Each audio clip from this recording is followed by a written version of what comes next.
దీనికి ఒక 8-9 రకాల ఫీడింగ్ నేను పెడుతున్నాను. మక్క, గోధుమ పిండి, గోధుమ పొట్టు, పెసర పొట్టు, కంది పొట్టు, శనగ పొట్టు, మినరల్ మిక్చర్, కాల్షియం.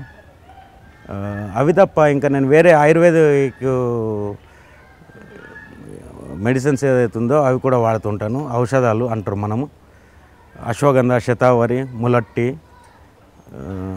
త్రిఫల. అవి కాకుండా మళ్ళీ ఇంకా జీలకర్ర కానీ ఇది మెంతులు మెయిన్ ఏంటంటే మెంతులు డివర్మింగ్. మనకి ఏది డాక్టర్ అవసరం లేదు. డివర్మింగ్కు అది ఇంపార్టెంట్. మెంతులు అది ప్రొద్దున మనకు కొంచెం నానబెట్టిస్తే ఏ ఇంజెక్షన్ కూడా ఏ డాక్టర్ కూడా మనకు అవసరం ఉండదు. ఒక 100 గ్రామ్ మనం ప్రతి కౌకు ఒక 100 గ్రామ్ ఖచ్చితంగా తినిపించాలి డే బై డే. తర్వాత మనకు ఒక వారంకి ఒకసారి అయినా వేపాకు తినిపించాలి. ఏ రోగాలు అనేటివి మనకు ఆవులకు రాకుండా ఉంటాయి. స్కిన్ బాగుంటుంది ఆవులది. అశ్వగంధ, శతావరి ఏంటంటే మనకు ఎట్లయితే మనం వాడుతున్నామో మన మనుషులు కానీ బ్లడ్ సర్క్యులేషన్ కోసం కానీ ఏదైతే ఉందో దానికి ఇప్పుడు మనము డైరెక్ట్ తినాలంటే తినలేరు మన ప్రజలు. అయితే మనము ఆవులకి ఇస్తే పాల పరంగా మనకు అవి వస్తూ ఉంటాయి. ఒక్కొక్క ఆవు మా దగ్గర ఇచ్చేటివి ఉన్నాయి. 8 లీటర్ల నుంచి 13 లీటర్ ఇచ్చే ఆవులు ఉన్నాయి మా దగ్గర. కానీ ఎట్లా అంటే అవి ఎక్కువ టైం మనకు ఎప్పుడు అది పాలు 13 లీటర్లు రావాలా 10 లీటర్లు రావాలన్నట్టు ఉండదు. ఇప్పుడు మనకు ఆవు డెలివరీ అయిందంటే ఒక 45 రోజులలో మనము దాన్ని హీట్కి తెచ్చేటట్టు ఉండొచ్చు. హీట్కి వచ్చిందంటే ప్రెగ్నెన్సీ కన్సీవ్ చేస్తే మనకు సంవత్సరంకి ఒక పిల్లని తీసుకోవచ్చు మనం. లేదంటే మనకు కొంచెం నష్టాలు వెనుక పోవచ్చు. సంవత్సరానికి ఒకసారి ఖచ్చితంగా మనకు ఒక ఈత అనేది ఉండాలి మనకు. లేకుంటే మనకు ప్రాబ్లమ్స్ వస్తాయి డైరీకి ఏదున్నా కానీ. అయితే ఏమైందంటే ఇప్పుడు కన్సీవ్ అయింది ఏదైతే బుల్ క్రాస్ అయిన తర్వాత కన్సీవ్ అయిద్దో తర్వాత పాలు తగ్గిపోతాయి పాలు. అందుకే ఇప్పుడు మనం అంత ఆశపడద్దు. ఇది 13 ఇస్తుంది, 13 లీటర్లు ఇస్తుంది, 15 లీటర్లు ఇస్తుంది. కొన్ని రోజులు అవి ఒక 2 నెలలు 3 నెలలు అంతే. దాని తర్వాత మళ్ళీ నార్మల్గా వస్తాయి పాలు. ఇప్పుడు 10 లీటర్లు ఇచ్చేది 5 లీటర్లకు వస్తుంది. ఇంకా 7 నెలలు మనం పాలు తీసుకొని ఒక 2 నెలలు బంద్ పెడితే బాగుంటుంది. తల్లికి కూడా బాగుంటుంది, పుట్టే పిల్లకు బాగుంటుంది. ప్లస్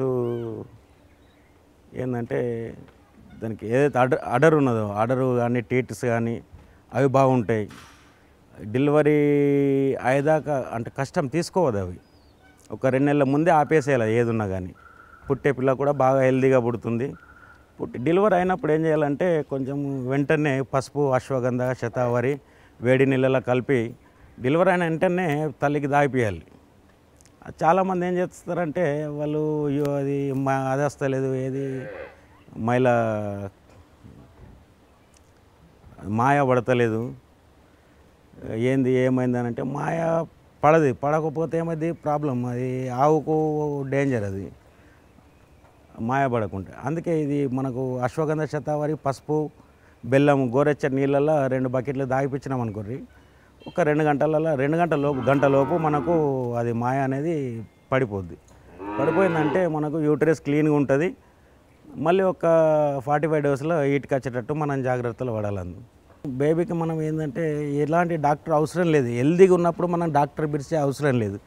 హెల్దీగా ఎలా ఉంటుందంటే మనము ఎప్పుడైతే ఆవును జాగ్రత్తగా చూసుకుంటే బేబీ కడుపులో ఉన్నప్పుడు అది హెల్దీగా ఉంటుంది. అందుకన్నట్టు ఇప్పుడు బేబీ పుట్టంగానే దానికి 4 టీట్స్ అయ్యి అవి పాలు తాగించాలి గంటలోపు.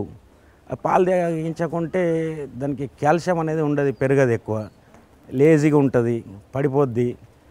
గంటలోపు దానికి 4 టీట్లు అయ్యి పాలు తాగిస్తే అవి అనేటివి హెల్తీగా తయారవుతాయి. ఒక 2 గంటలలో పరిగెట్టుకుంటూ ఉంటాయి అంతే. అందుకన్నట్టు పాలు మనం తీయకుండా జున్ను పాలు మనం తీయకుండా పిల్లకే ఒక 10 రోజులు అలా పట్టించండి. ఏదో ఎక్కువ ఉన్నాయనుకోండి, ఆవుకి ఎక్కువ ఉన్నప్పుడు దానికి కడుపు నిండిందంటే తీసేసి మనం తీసుకోవాలి.